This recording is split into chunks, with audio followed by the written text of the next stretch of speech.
Integrated MSc photonics programme.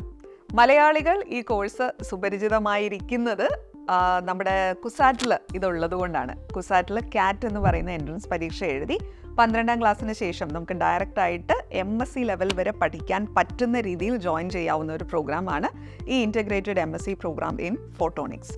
ഇന്നും ഇന്നലെയും തുടങ്ങിയ പ്രോഗ്രാമല്ല, വെറുതെ നടത്താൻ തുടങ്ങിയിട്ട് കുറച്ച് നാളായി. അതുകൊണ്ട് തന്നെ പഠിച്ചിറങ്ങിയ കുട്ടികളും ഓൾറെഡി ഉണ്ട്. നമുക്ക് റിവ്യൂസൊക്കെ കറക്റ്റായിട്ട് എടുക്കാൻ പറ്റുന്ന രീതിയിലുള്ളൊരു പ്രോഗ്രാമാണ്. ഇപ്പോൾ ന്യൂ കോഴ്സ് ആണെന്നുണ്ടെങ്കിൽ നമ്മൾ പഠിച്ചിറങ്ങിയ ആൾക്കാരുണ്ടാവില്ല, അപ്പോൾ തന്നെ നമുക്കത് ആരോടും ചോദിക്കാൻ പറ്റില്ല. അങ്ങനെയുള്ള പ്രശ്നങ്ങളുണ്ട്. ഇപ്പോൾ ഈ കോഴ്സിനെ സംബന്ധിച്ചിടത്തോളം അങ്ങനെയുള്ള പ്രോബ്ലംസ് ഒന്നുമില്ല. നമുക്ക് പ്രോപ്പറായിട്ട് ഇത് മനസ്സിലാക്കി എടുക്കാവുന്നതേ ഉള്ളൂ.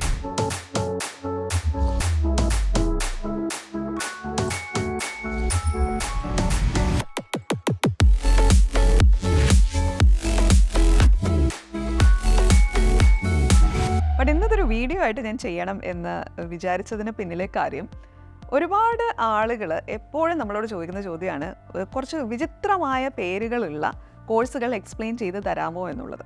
ഈ വിചിത്രമായ കോഴ്സുകൾ എക്സ്പ്ലെയിൻ ചെയ്യുന്നതിന് എനിക്ക് ബുദ്ധിമുട്ടൊന്നുമില്ല. പക്ഷേ ഈ വിചിത്രമായ പേരുള്ള കോഴ്സ് പഠിച്ചു കഴിഞ്ഞ് കഴിഞ്ഞാൽ പെട്ടെന്ന് ജോലി കിട്ടും, അല്ലെങ്കിൽ അതിന് വേണ്ടിയിട്ടാണ് നമ്മൾ ഈ റെയർ കോഴ്സുകൾ തപ്പേണ്ടത് എന്ന ചിന്തയോട് കൂടിയിട്ടാണ് നിങ്ങൾ ഈ ചോദ്യം ചോദിക്കുന്നത് എങ്കിൽ ദയവ് ചെയ്ത് ആ ചിന്താഗതി ഒന്ന് മാറ്റണം. ഇതെൻ്റെ അഭ്യർത്ഥനയാണ്, അപേക്ഷയാണ്. എത്ര പറഞ്ഞു കൊടുത്താലും സ്റ്റിൽ ആരും എടുത്തിട്ടില്ല, അങ്ങനെ അതായത് അധികം ആരും പോയിട്ടില്ല എന്ന് പറയുന്ന റെയർ കോഴ്സുകളെ തപ്പിയെടുത്ത് അതിന് പോയിട്ട് അവസാനം പണി വാങ്ങിക്കുന്ന സ്വഭാവം ഇപ്പോഴും മലയാളികളിലുണ്ട്. എല്ലാ റെയർ കോഴ്സ് പഠിച്ചാലും ജോലി കിട്ടില്ല എന്നൊന്നുമല്ല ഞാൻ പറയുന്നത്. പക്ഷേ റെയർ കോഴ്സ് പഠിച്ചാൽ പെട്ടെന്ന് ജോലി കിട്ടും എന്ന് പറയുന്ന ഒരു ചിന്ത അതൊരു റൈറ്റ് തോട്ടല്ല. ആ കോഴ്സ് പഠിക്കാനുള്ള സ്കില്ലുള്ള കുട്ടിയാണ് ആ കോഴ്സ് പഠിക്കുന്നതെങ്കിൽ അതിനനുസരിച്ചിട്ടുള്ള നോളജ് ആ പഠിക്കുന്ന സമയത്ത് ഉണ്ടാക്കിയെടുക്കുന്നുവെങ്കിൽ തീർച്ചയായും അതുകൊണ്ട് പ്രയോജനം ഉണ്ടാവും.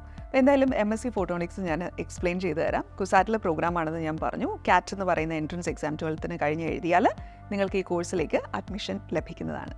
ഫോട്ടോണിക്സ്, ഫോട്ടോൺ എന്താ ആലോചിച്ച് വയ്ക്കുക, നമ്മൾ പഠിച്ചിട്ടുള്ളതാ, ഫണ്ടമെൻ്റൽ യൂണിറ്റ് ഓഫ് ലൈറ്റ്. അപ്പോൾ ഫിസിക്സ്, അപ്പോൾ ലൈറ്റൊക്കെ വരുന്നതെന്ന് പറയുമ്പോൾ തന്നെ സ്വാഭാവികമായിട്ടും അതെന്താണ്, ഫിസിക്സാണ്.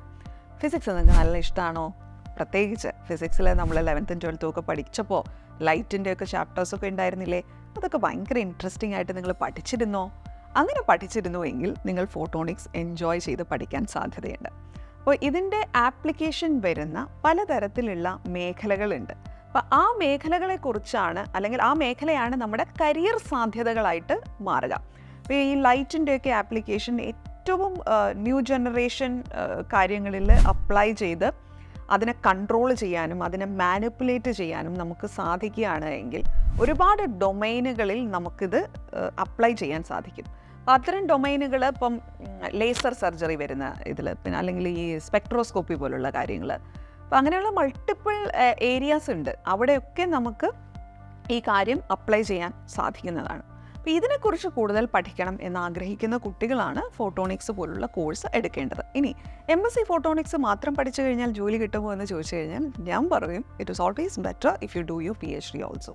ഇത്തരം വിഷയങ്ങളെല്ലാം തന്നെ ഒരു PhDയും കൂടി ഉള്ളപ്പോഴാണ് നമുക്ക് സാധ്യതകൾ കൂടുന്നത്. അപ്പോൾ PhD ലെവൽ വരെ പഠിക്കാനായി നമുക്ക് ഒരു മൈൻഡ് സെറ്റ് ഉണ്ട്. അങ്ങനെയാണ് എങ്കിൽ ഇത് നിങ്ങൾക്ക് യോജിക്കുന്ന ഒരു കോഴ്സാണ്. ഇപ്പം ഈ പറയുന്ന ഫോട്ടോണിക്സിനകത്ത് നമ്മൾ ഒരു ലൈറ്റുമായി ബന്ധപ്പെട്ടിട്ടുള്ള കാര്യങ്ങളുടെ ജനറേഷൻ, മാനിപ്പുലേഷൻ, ഡിറ്റക്ഷൻ, ഇതിനെക്കുറിച്ചെല്ലാം പഠിക്കും. ഡെപ്തിലേക്ക് ഈ കാര്യങ്ങൾ പോകും. അപ്പോൾ ആ ഡെപ്ത് എൻജോയ് ചെയ്യാനുള്ളൊരു മൈൻഡ് സെറ്റ് ഉണ്ട് എങ്കിൽ it is good for you. MScക്ക് ശേഷം നമുക്ക് കോഴ്സ് ഫർദർ നോക്കുകയാണെങ്കിൽ you have to proceed with your PhD programs. അല്ലെങ്കിൽ നിങ്ങൾ ജോലിക്കായിട്ടാണ് നോക്കുന്നതെങ്കിൽ ഞാൻ നേരത്തെ കുറച്ച് ഡൊമൈൻസ് നിങ്ങൾ പറഞ്ഞു തന്നില്ലേ, അത്തരത്തിലുള്ള ഏത് ഡൊമൈനുകളിലും റിസർച്ച് ചെയ്യുന്ന സ്ഥാപനങ്ങളുടെ ഭാഗമായി ജോലി ചെയ്യാനുള്ളൊരു സാധ്യതയാണ് നിങ്ങൾക്കുള്ളത്. പിന്നെ ഇത് കഴിഞ്ഞതിന് ശേഷവും വേണമെങ്കിൽ നമുക്ക് ടീച്ചിങ്ങിലേക്ക് എൻ്റർ ചെയ്യുക എന്നുള്ളതും ഒരു സ്കോപ്പാണ്. പക്ഷെ ഞാൻ പറയും, ഇത്തരം കോഴ്സുകൾ എടുക്കുന്നവർ ടീച്ചിങ്ങിനേക്കാൾ പ്രോമിനൻസ് കൊടുക്കേണ്ടത് തീർച്ചയായും റിസർച്ചിലേക്ക് തന്നെയാണ്. അപ്പോൾ ആ ഒരു മൈൻഡ് സെറ്റോടു കൂടിയാണ് നിങ്ങൾ പോകേണ്ടത്. അല്ലെങ്കിൽ ഇതുമായി ബന്ധപ്പെട്ടിട്ടുള്ള കാര്യങ്ങൾ ചെയ്യുന്ന സ്ഥാപനങ്ങളിൽ ജോലി ചെയ്യാനുള്ളൊരു ഓപ്ഷൻ അതിന് മുന്നിൽ കണ്ടുകൊണ്ട് മുന്നേക്ക് പോവുക. Good luck.